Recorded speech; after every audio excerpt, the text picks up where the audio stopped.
Assalamualaikum warahmatullahi wabarakatuh. Apa kabar Bapak Ibu semua? Semoga selalu dalam keadaan sehat dan siap berdinamika. Perkenalkan, nama saya Ibnu Adhel Malik. Saya dari Siok dan di sini kita semua akan belajar dan berdiskusi tentang ular.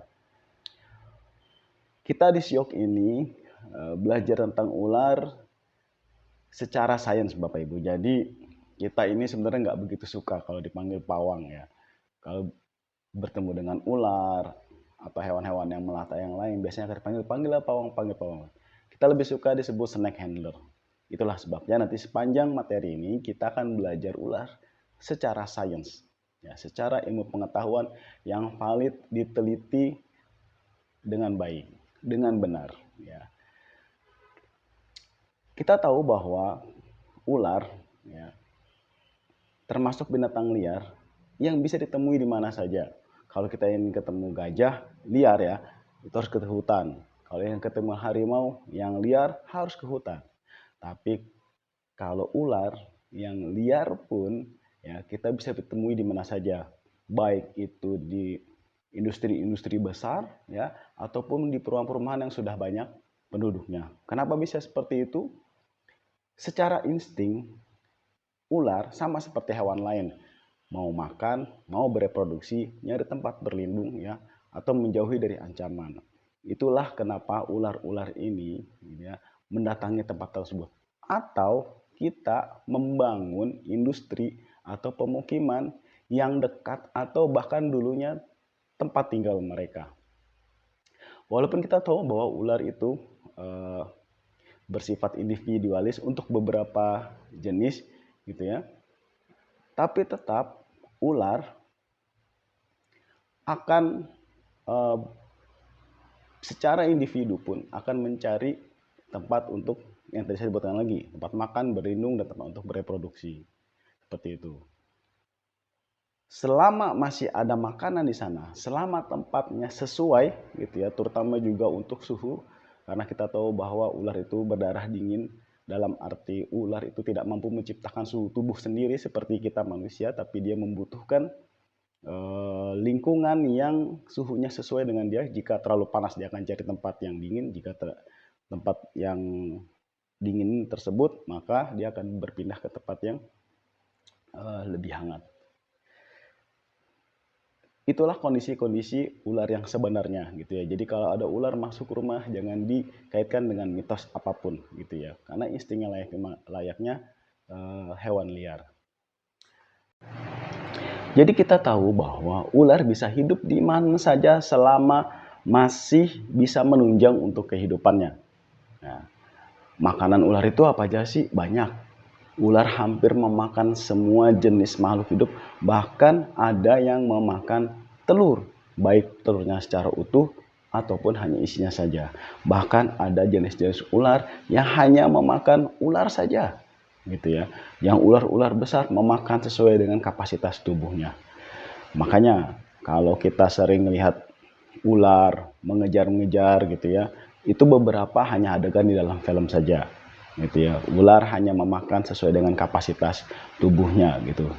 Nggak mungkin sekali ada kobra kecil itu ngejar-ngejar manusia, itu hanya di film saja. Nah, setelah kita belajar secara sains ya, ular secara biologis pun itu memiliki sama seperti hewan lain. Ada kepala, ada leher yang ukurannya kecil, ada bagian badan ya, ada bagian ekor ya.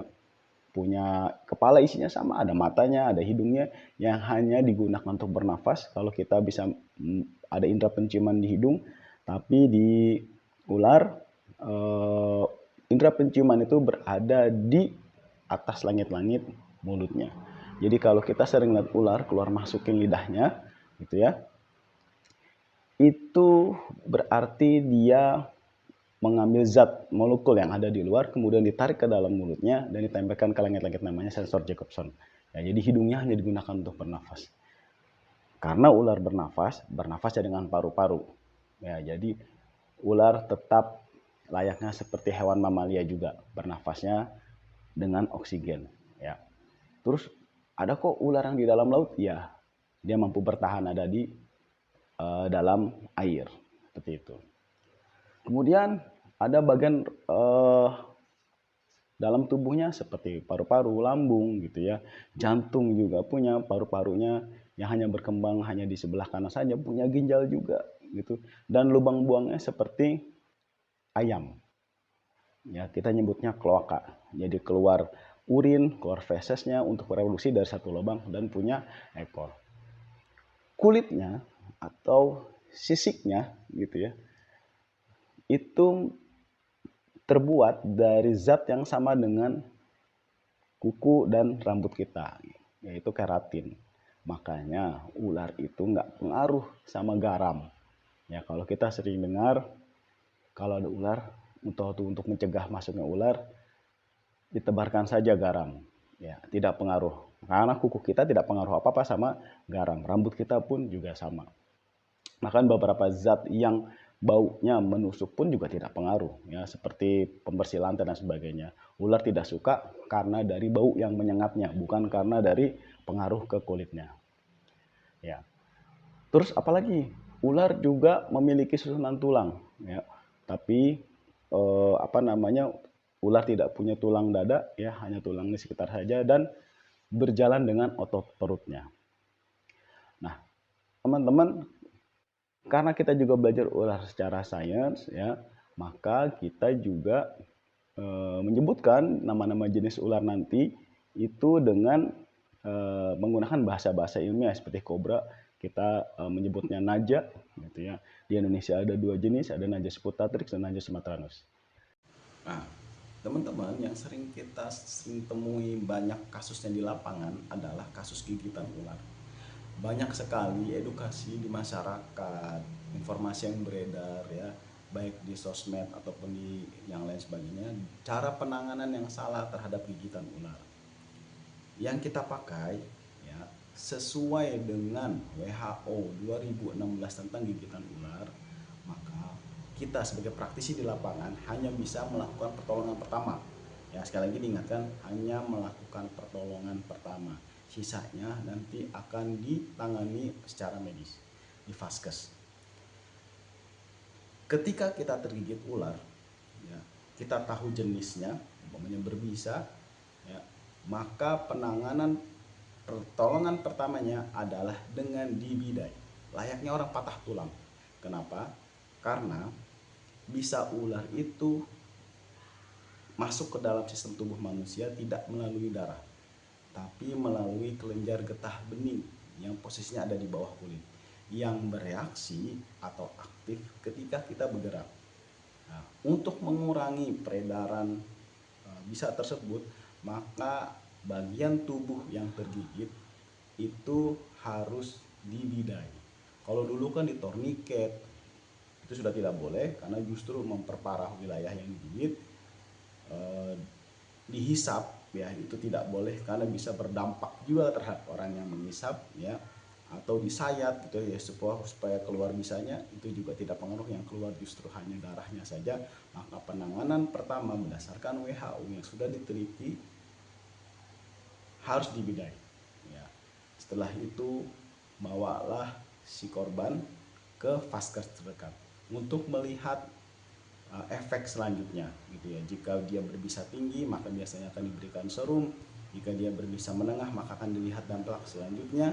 Nah, jika dia terkena gigitan ular-ular yang tidak berbisa, biasa penanganannya hanya layaknya orang kecelakaan kecil. Jika digigit ya dia dibersihkan saja lukanya, baru diberikan penutup luka gitu ya, atau dan diberikan disinfektan untuk menghilangi mengurangi infeksi nantinya. Seperti saja. Tapi kalau jika digigit seperti ular-ular yang besar atau jenis piton, biasanya lukanya seperti luka robek besar ya, atau luka bacokan gitu ya. Nah, itu biasa penanganannya jika pendarahannya sangat besar, kita tahu bahwa dia tempat lukanya harus ditinggikan lebih tinggi dari jantung gitu ya. Kemudian didap itu ditutup lukanya supaya darah yang keluar itu berkurang ya. Kemudian dibawa ke vaskes untuk penanganan selanjutnya. Itu yang kita lakukan sebagai praktisi di lapangan. Kita bukan tenaga medis ya. Sekali lagi, setelah itu kita boleh biarkan itu tugasnya tenaga medis untuk melihat dampak selanjutnya gitu ya. Bapak Ibu sekalian, sekian penjelasan dari saya tentang ular gitu ya. Jika mau ada yang ditanyakan izinkan silahkan gitu ya. Sekali lagi kita belajar di sini ular dengan baik, dengan benar ya, dengan data-data yang juga akurat. Sekian saja, saya Ibnu Hadal Malik. Assalamualaikum warahmatullahi wabarakatuh.